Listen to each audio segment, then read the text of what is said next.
नमस्कार प्यारे विद्यार्थियों, एक बार फिर से आप सभी का स्वागत है। जैसा कि आपको पता है कि मध्य प्रदेश के अंदर पटवारी परीक्षा 2023 का परिणाम घोषित हो चुका है। अब इसके दस्तावेज परीक्षण यानी कि डॉक्यूमेंट वेरिफिकेशन की प्रक्रिया प्रारंभ होने वाली है। तो इस प्रक्रिया के संबंध में एक वीडियो हम इससे पूर्व में अपलोड कर चुके हैं, जो कि पार्ट 1 के नाम से इस चैनल पर उपलब्ध है। जिन विद्यार्थियों ने वो वीडियो नहीं देखा है वो सबसे पहले वो वीडियो देखिए, देन उसके बाद ये आज का वीडियो देखिए। ये पार्ट 2 है और इस वीडियो के माध्यम से हम ये जानने का प्रयास करेंगे कि सेकंड काउंसलिंग के लिए पद कैसे रिक्त होंगे, या इसको ऐसा भी बोल सकते हैं कि वेटिंग कैसे क्लियर होगी। अब आपको पता होगा कि जब रिजल्ट आया है ना, तो रिजल्ट में किसी किसी विद्यार्थियों को मेरिट के साथ अन्य जिलों में वेटिंग भी मिली है, और कोई ऐसे विद्यार्थी भी हैं जिनको मेरिट तो कहीं पे भी नहीं मिली है लेकिन उनको वेटिंग जरूर मिली है। तो अब प्रश्न ये उठता है कि ये वेटिंग क्लियर कैसे होगी, उसी के लिए ये वीडियो है। तो सर्वप्रथम वीडियो शुरू करने से पहले हम ये समझ लेते हैं कि इससे पहले वाले वीडियो में हमने क्या समझा था। इन शॉर्ट में समझेंगे क्योंकि इसका भी रिलेशन इससे है, इसलिए इसको समझ लेते हैं। पहला वाला जो वीडियो था पार्ट 1, उसमें हमने ये देखा था कि सर्वप्रथम ESB जो है यानी कि एम्प्लॉय सिलेक्शन बोर्ड जो है, कर्मचारी चयन आयोग जो है, ये एक सूची बनाएगा। एक लिस्ट बनाएगा। किसके आधार पे? मेरिट के आधार पे। मेरिट यानी कि जिन जिन विद्यार्थियों को रिजल्ट घोषित हुआ है उस वक्त जिनको मेरिट मिली है उन सभी की एक लिस्ट बन जाएगी। वो लिस्ट कैसी होगी? कैटेगरी वाइज होगी। कैटेगरी वाइज से मतलब है कि UR की अलग होगी, EWS की अलग होगी, OBC की अलग होगी, SC की अलग होगी, ST की अलग होगी। इस प्रकार से कैटेगरी वाइज वो लिस्ट होगी। ये लिस्ट जो है कंपाइल होके सभी जिलों की लिस्ट बन के कहाँ जाएगी? CLR ग्वालियर में चली जाएगी। CLR से मतलब है कमिश्नर ऑफ लैंड रिकॉर्ड यानी कि आयुक्त भू अभिलेख ग्वालियर में राजस्व विभाग का मुख्यालय है, इसलिए वहां पे लिस्ट जाएगी। वहां पे लिस्ट जाने के बाद ये लिस्ट जो है अलग अलग जिलों की सूची अलग अलग जिलों में पहुंच जाएगी। कहां पहुंचेगी? SLR ऑफिस में पहुंचेगी। हर जिले में एक SLR ऑफिस होता है, सुप्रिटेंडेंट ऑफ लैंड रिकॉर्ड, इनका ऑफिस होता है। तो अधीक्षक भू अभिलेख के कार्यालय में यानी कि हर जिलों में अपनी अपनी लिस्ट जो है पहुंच जाएगी। उज्जैन की लिस्ट उज्जैन में, सीधी की लिस्ट सीधी में, सिंगरौली की लिस्ट सिंगरौली में, और रतलाम की लिस्ट रतलाम में। इस प्रकार से अपने अपने जिले की लिस्ट अपने जिलों में पहुंच जाएगी। जब ये लिस्ट वहां पहुंच जाएगी उसके बाद एक प्रोसेस चालू होगी, एक नोटिफिकेशन जारी होगा, आपको कॉल लेटर भी जारी होगा जो कि जो है ईमेल के माध्यम से आपको मिलेगा। और जो नोटिफिकेशन जारी होगा उसमें MP ऑनलाइन पर आपको डॉक्यूमेंट अपलोड करने पड़ेंगे, और MP ऑनलाइन पर आप जब डॉक्यूमेंट अपलोड करेंगे उसके बाद आपको जो है वो डॉक्यूमेंट वेरिफिकेशन करवाने के लिए जो आपने अपलोड किए हैं उसके लिए कहाँ जाना है, उसके लिए आपकी फर्स्ट काउंसलिंग होगी, जिसको क्या बोलेंगे? पहली बार का डॉक्यूमेंट वेरिफिकेशन। इस फर्स्ट काउंसलिंग में आप जो अपलोड करेंगे वो डॉक्यूमेंट आपको लेके कहाँ जाना पड़ेगा? पर्टिकुलर वेन्यू पे जाना पड़ेगा, वहाँ पे अपलोड करना पड़ेगा। तो ये तो थी पहली प्रोसेस कि किन को जाना है? जिनकी सिर्फ मेरिट आई है उन्हीं को जाना है, उन्हीं के नामों सूची में होंगे। हम बात कर रहे हैं कि वेटिंग कैसे क्लियर होगी। तो अब आते हैं ये जो मैंने एक चार्ट बनाया है, जब मैं इस चार्ट को पूरा समझा दूंगा आप पूरा समझ जाएंगे, तब आपको पूरा क्लियर हो जाएगा कि वेटिंग अगर आपकी है तो उसके क्लियर होने के कितने चांसेस हैं और वो क्लियर कैसे होगी। तो चलिए शुरू करते हैं। मैंने एक उदाहरण लिया है कि एक विद्यार्थी है A, OBC कैटेगरी से बिलोंग करता है। मेल फीमेल को भी हम थोड़ा सा साइड रखते हैं, सिर्फ बात करते हैं कि विद्यार्थी A है, OBC कैटेगरी का है, और इसका जो गृह जिला है वो क्या है? उज्जैन है। ये उज्जैन जिले का निवासी है, वहीं रहता है। जब इसका रिजल्ट घोषित हुआ तो इसको सीधी जिले में तो पटवारी में मेरिट आई है। ठीक है, मेरिट कितनी भी हो सकती है, 1 2 3 4 5, जो भी मेरिट इसका नंबर रहा हो, लेकिन इसको सीधी जिले में मेरिट मिली है। साथ ही इसको उज्जैन जिले में इसकी एक वेटिंग है। कितनी वेटिंग है? एक वेटिंग है, और साथ ही अन्य जिलों में भी इसकी वेटिंग है। तो मैंने सिर्फ यहां पे स्पेस कम है इसलिए सिर्फ उज्जैन लिखा है। आप ये मान के चलिए कि और भी इसके जिलों में वेटिंग है। होगा क्या? चूंकि इसका नाम मेरिट में है रिजल्ट में, तो इसका नाम तो फर्स्ट काउंसलिंग की सूची में होना ही होना है। ठीक है, इस बात को हम ऐसे भी समझ सकते हैं कि मान लीजिए कि ये 9500 पदों पे भर्ती हो रही है। हम उदाहरण ले रहे हैं, आप इन पदों को एग्जैक्ट मत मानना। मान लो कि 9500 पदों पे ये भर्ती हुई है, और तो कहने का मतलब है कि 9500 लोगों को मेरिट मिली होगी, उसी की ये सूची होगी। ठीक है, तो होगा क्या कि इसका नाम, मेरिट वाले का नाम ऑब्वियस बात है 9500 में होगा।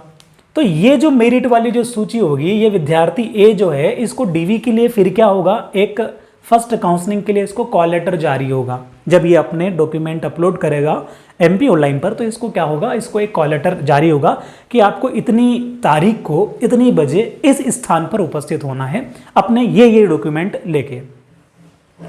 ये विद्यार्थी उस जगह जाएगा या नहीं जाएगा, मेरे कहने का मतलब है कि इसके पास जब कॉल लेटर आएगा ए के पास, तो ए के पास दो चॉइस होगी, या तो वो उस डीवी में उस दिनांक को उपस्थित होगा या वो अनुपस्थित होगा। अगर वो उपस्थित होता है तो फिर दो बातें हो सकती हैं, या तो वो डॉक्यूमेंट वेरिफिकेशन में पात्र हो जाएगा या वो अपात्र हो जाएगा। अगर वो डॉक्यूमेंट वेरिफिकेशन में पात्र होता है, अगर ये ए डॉक्यूमेंट में उपस्थित होता है डीवी में और पात्र हो जाता है फर्स्ट काउंसलिंग में, तो इसको सीधी पटवारी का पद अलॉट हो जाएगा, इसको वो पद मिल जाएगा, यहां तक कोई डाउट नहीं है। आगे, ये उपस्थित तो होता है लेकिन डीवी में ये पात्र के बजाय ये क्या हो जाता है, ये अपात्र हो जाता है। अपात्र होने के क्या क्या चांसेस है, कुछ जो पॉसिबिलिटीज है वो मैंने यहां लिखी है कि अपात्र होने की एक पॉसिबिलिटी है कि उसने एसके फिल किया हो, जब इसने फॉर्म भरा हो तब इसने संविदा कर्मी ऑप्शन पर हाँ जो है सिलेक्ट कर लिया कि मैं संविदा कर्मी का आरक्षण चाहता हूं। उस स्थिति में यह अपात्र हो सकता है कि अगर यह संविदा कर्मी नहीं रहा है और इसने एसके वाला ऑप्शन चुन लिया है, तो यह अपात्र होने के चांसेस बन जाते हैं। क्यों बन जाते हैं, संविदा कर्मी के पदों पर जो है आरक्षण उन्हीं लोगों को मिलना था, या यूं कहें कि यस उन्हीं लोगों को करना था जो पिछले 5 या 5 से अधिक वर्षों से संविदा के पद पर कार्य कर रहे हैं मध्य प्रदेश शासन में, उन्हीं को उस पर यस करना था। कोई ऐसा विद्यार्थी जिसने वो संविदा के पद पर कार्य नहीं कर रहा है, बाय मिस्टेक उसने यस कर दिया है उस ऑप्शन के ऊपर, और अभी चेंज कैसे करना है वो तो कोई भी नहीं जानता है। आप प्रयास कर सकते हैं, एमपी जो ईएसबी है भोपाल, उनके ऑफिस जाके एक बार प्रयास कर सकते हैं। तो मान लो कि किसी भी कोई विद्यार्थी जो है वो संविदा कर्मी नहीं रहा है, तो वो अपात्र हो जाएगा। क्लियर हो रही है मेरी बात। अगर ये संविदा कर्मी के थ्रू इसकी मेरिट आती और ये जाता और ये संविदा कर्मी नहीं है, तो यहाँ पे जाके ये अपात्र हो जाएगा। तो फर्स्ट कंडीशन क्या है, एसके जिसने फील किया है और वो एसके नहीं है तो अपात्र हो जाएगा। दूसरा जो है वो डॉक्यूमेंट का है।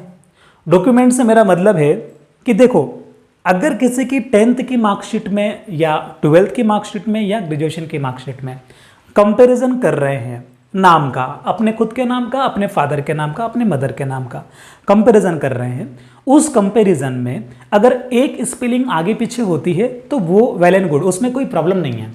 मतलब ऐसा नहीं है कि वो फर्जी दस्तावेज है। लेकिन कोई विद्यार्थी जो है वो किसी कैटेगरी से बिलोंग नहीं करता है, मैं उदाहरण ले रहा हूँ कि एक एससी से किसी ने फॉर्म भर दिया एससी से, लेकिन वो एससी से बिलोंग ही नहीं करता है और वो फर्जी दस्तावेज पेश करता है, वो पता चल जाता है, तो भी वो डॉक्यूमेंट में, यानी कि डॉक्यूमेंट के आधार पे जो है वो अपात्र हो सकता है। आप मेरी बात समझ गए कि एक स्पेलिंग मिस्टेक होना एक अलग चीज़ है, स्पेस की मिस्टेक होना एक अलग चीज़ है, लेकिन फर्जी दस्तावेज पेश कर देना वो एक अलग चीज़ है। तो उसके आधार पर जो क्या हो सकता है, अपात्र हो सकता है विद्यार्थी। तीसरा जो पॉइंट हो सकता है मेरे अनुसार वो ये कि ग्रेजुएशन किसी का कंप्लीट नहीं है। कई विद्यार्थी ऐसे होते हैं, आजकल ऐसा ट्रेंड चल पड़ा है कि जो फर्स्ट ईयर से ही विद्यार्थी जो है परीक्षा की तैयारी करना स्टार्ट कर देते हैं। अब होता क्या है कि कोई उनको ज्ञान दे देते हैं कि आप जो है सेकंड ईयर में एक काम करो कि लिख दो कि मेरे पास स्नातक है, ऐसे ही, अभी जबकि उसका सेकंड ईयर ही चल रहा है, और उसने फॉर्म भर दिया और क्या हुआ कि तैयारी उसकी अच्छी थी तो वो जो है सिलेक्ट हो गया। अब वो एग्जाम में सिलेक्ट हो गया, मान लो ये यही है वो विद्यार्थी जिसकी ग्रेजुएशन कंप्लीट नहीं है, अभी भी कंप्लीट नहीं है, लेकिन ये सिलेक्ट हो गया एग्जाम में। क्या होगा, पटवारी का जब फॉर्म भरा गया था तो उसमें ये शर्त थी कि जिस दिन भी आप फॉर्म भर रहे हैं ना, उस तारीख तक तो एटलीस्ट आपकी ग्रेजुएशन कंप्लीट हो जानी चाहिए, आपका कॉलेज स्नातक जो है वो कंप्लीट हो जाना चाहिए।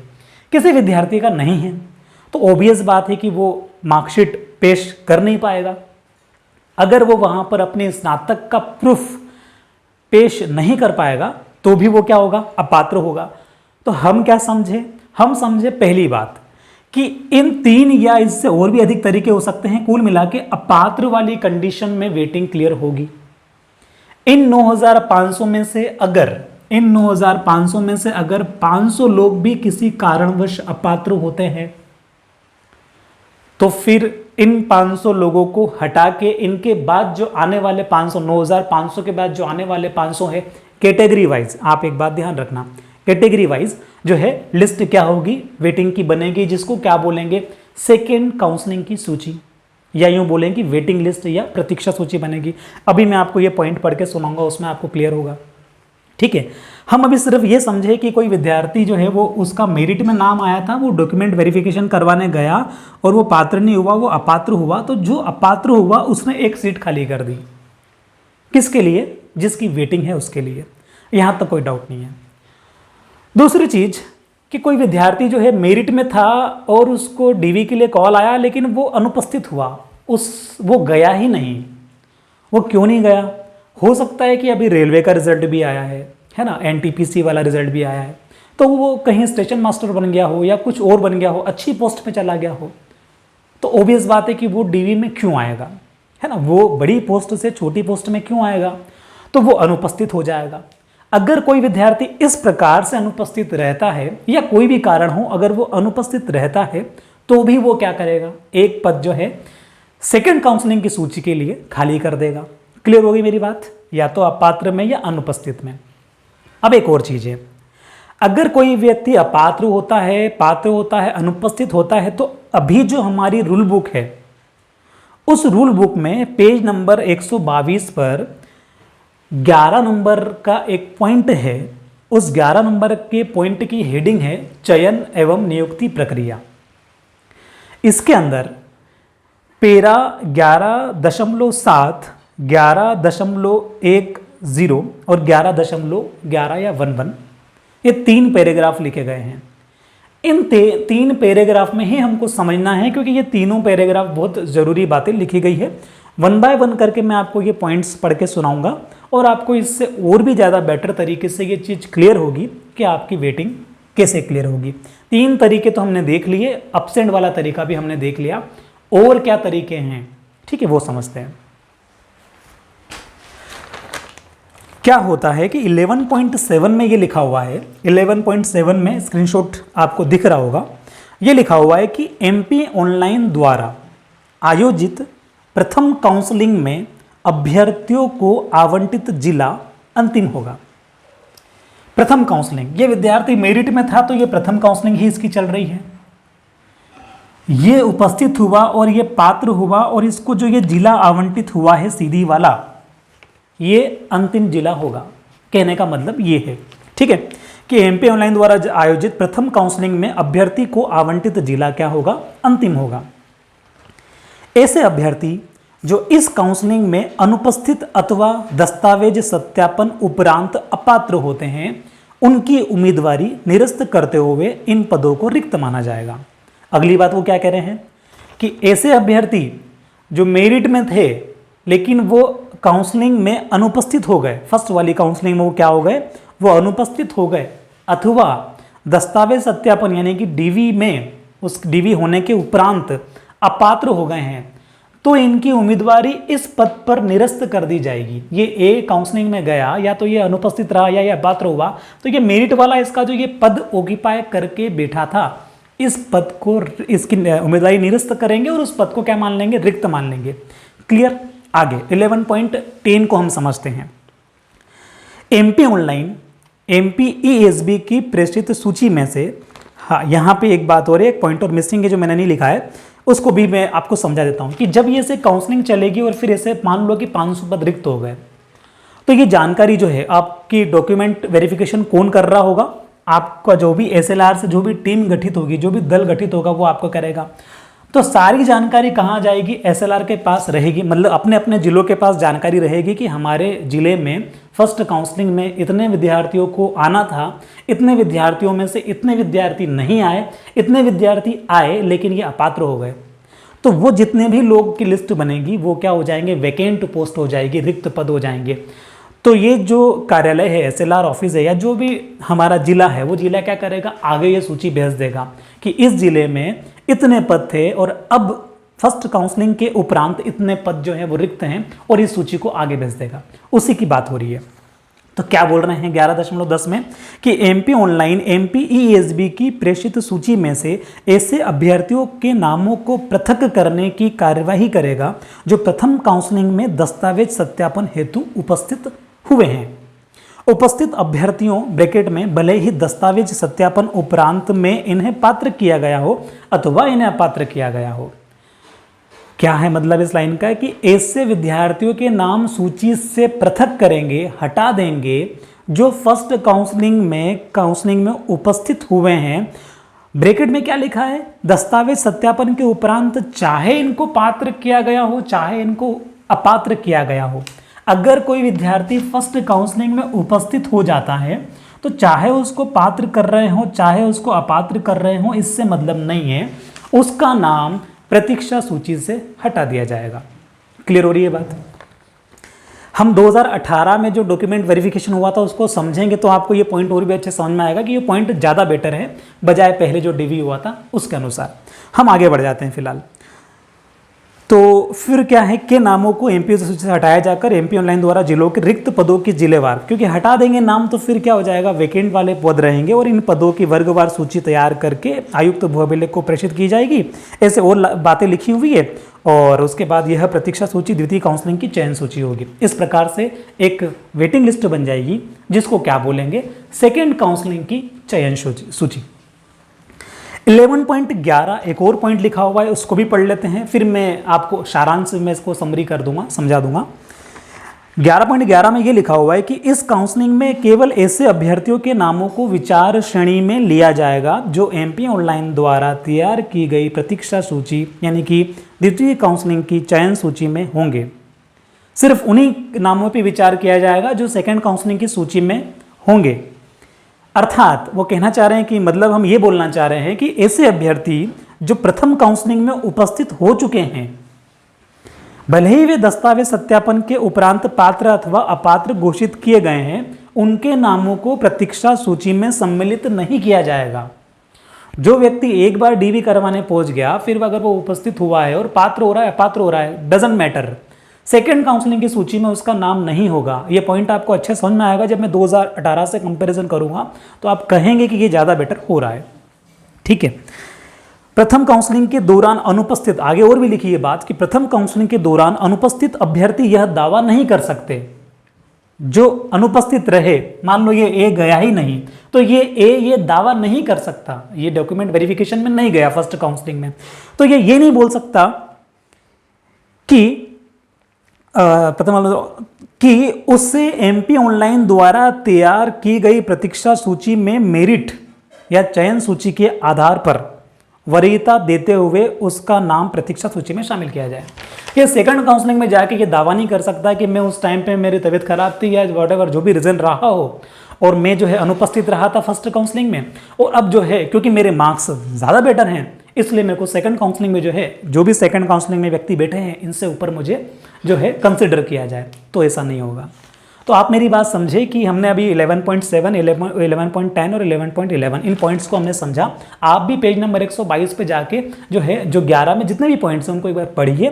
कोई पॉइंट अगर नहीं समझ में आता है तो आप कमेंट करके पूछ सकते हैं। ठीक है, हम अब जो मैं आपको बात बता रहा हूँ कि वो उपस्थित होता है और उसके बाद वो पात्र हो अथवा अपात्र हो, सेकेंड काउंसलिंग की सूची से उसका नाम हट जाएगा। ठीक, ये मैं ऐसा इस बात पे क्या कह रहा था आपसे कि 2018 का कंपैरिजन करते हैं। अब अपन क्या कर रहे हैं, कंपैरिजन कर रहे हैं 2018 का जो डीवी हुआ उससे, और अभी जो ये बात इन्होंने बोली है 11.11 में, उसमें 2018 के अंदर जब डीवी हुआ, ठीक है, तो अब यही वाला एग्जाम्पल मैं 2018 पे आपको फिट करके दिखाता हूं।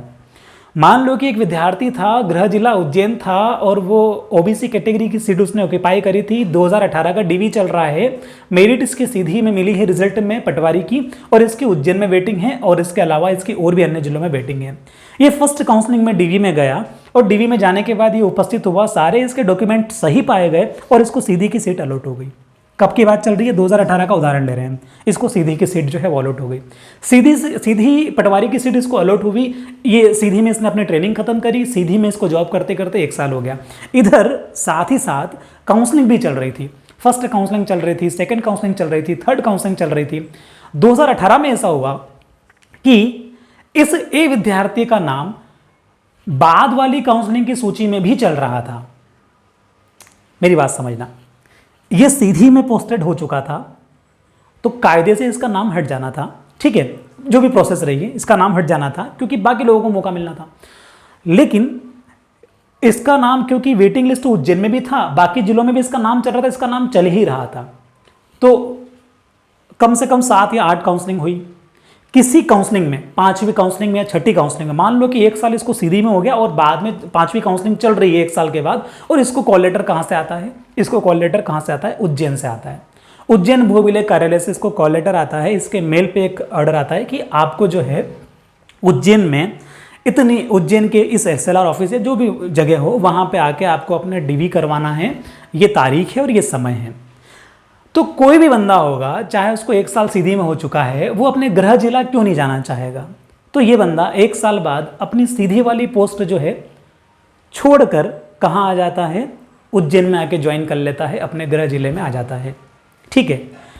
तो ये प्रक्रिया जो थी, इसमें क्या किया गया था 2018 में, जो ये बोल रहे हैं 11.10 और 11.11 में, 11.10 11.11 में ये बोल रहे हैं कि अगर कोई विद्यार्थी फर्स्ट काउंसलिंग में उसका नाम है, अगर वो उपस्थित होता है, उपस्थित होने के बाद अगर वो पात्र होगा अपात्र होगा, प्रतीक्षा सूची में उसका नाम नहीं होगा। लेकिन 18 में क्या हुआ था कि वो पात्र हुआ और उसने यहाँ जॉब भी करी, उसके बाद भी उसका प्रतीक्षा सूची में नाम चल रहा था, इसलिए वो उज्जैन वाली सीट खाली करके कहाँ आ गया, सीधी वाली सीट खाली करके कहाँ आ गया, उज्जैन में आ गया। तो आप मेरी बात समझे होंगे कि फ़ायदा क्या है इस प्रोसेस का। ये जो पॉइंट्स जो हमने पढ़े, इनका क्या बेनिफिट है। इनका बेनिफिट ये है, जो मुझे समझ में आ रहा है, इनका बेनिफिट ये है कि अगर कोई विद्यार्थी जो है मेरिट में है, वो एक सीट जाके अपनी जो है मेरिट वाली सीट पे जाके अपना दस्तावेज सत्यापन करवाता है, पात्र हो जाता है, उसको वो सीट की ज्वाइनिंग मिल जाएगी, तो फिर प्रतीक्षा सूची में उसका नाम हट जाएगा। ऐसा नहीं है कि उज्जैन में भी उसका नाम चल रहा है, सभी जगह उसका नाम चल रहा है, तो फिर ऐसे तो फिर पद खाली ही रह जाएंगे, भरेंगे कैसे। तो उसका नाम उस सूची से हटा देंगे, सेकंड वाली सूची, कौन जो मेरिट में है उनके नाम हट जाएंगे, वो जाके ज्वाइन कर लेंगे, तो उनके नाम हटे, तो फिर जो नीचे लोग हैं उनको मौका मिलेगा। आपके मन में ये प्रश्न आता है, आप पूछते भी हैं मुझसे कि मेरी वेटिंग 7 है, मेरी वेटिंग 10 है, मेरी वेटिंग 38 है, 40 है, 50 है, कितने चांसेस हैं वेटिंग क्लियर होने के।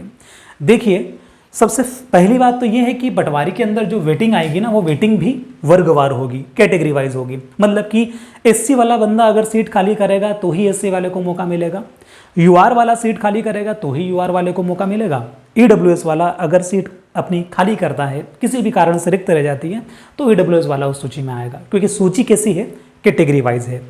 तो ये डिपेंड करता है कि आपका वर्ग, आप किस कैटेगरी से बिलोंग करते हैं, नंबर 1।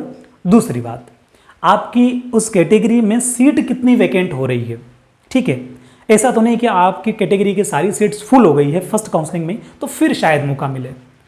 लेकिन ये जो SK वाला पॉइंट है, डॉक्यूमेंट वाला पॉइंट है, ग्रेजुएशन वाला पॉइंट है, ये हर साल रहता है, ये हर साल रहता है। तो जिनकी भी नियरेस्ट वेटिंग है, वो तो कम से कम उम्मीद लगा के बैठ ही सकते हैं कि जो है उनकी वेटिंग क्लियर हो, और ज़्यादा समय लगेगा भी नहीं। अभी जो है फर्स्ट काउंसलिंग हो जाएगी, फर्स्ट काउंसलिंग के बाद इनकी ज्वाइनिंग हो जाएगी, और जब ये लोग ज्वाइन कर लेंगे तो फिर एक सूची बन जाएगी कि इतने पद हमारे ज़िले में थे और इतने पद में से इतने लोगों ने ज्वाइन किया है और इतने पद वैकेंट है। हर जिला अपना रिक्त सूची बना लेगा कि हमारे यहाँ इतने लोग आने थे फर्स्ट काउंसलिंग में, और फर्स्ट काउंसलिंग में इतने लोग पात्र हुए हैं, इतने अपात्र हुए, इतनी सीट खाली, और ये जानकारी कहाँ पहुँच जाएगी, ये जानकारी CLR ऑफिस में पहुँच जाएगी। वहाँ पे एक बार वेरीफाई होके फिर ये सेम प्रोसेस चल जाएगी। सेम प्रोसेस क्या, फिर से जो है आपको जो है क्या होगा, DV आपको अपलोड करना है, जिनके नाम सेकंड काउंसलिंग में आएंगे उनको MP ऑनलाइन पर अपने दस्तावेज अपलोड करना है, फिर आपको भी वेन्यू वगैरह मिल जाएगा, आपको उस जगह जाके अपना DV करवाना है, बस वेटिंग क्लियर हो जाएगी। तो ये प्रोसेस है। अब भी अगर आपको कुछ डाउट बचता है तो आप मुझसे कॉमेंट में पूछ सकते हैं। अगले वीडियो में हम ट्रांसफर संबंधी बात करेंगे, तब तक के लिए धन्यवाद।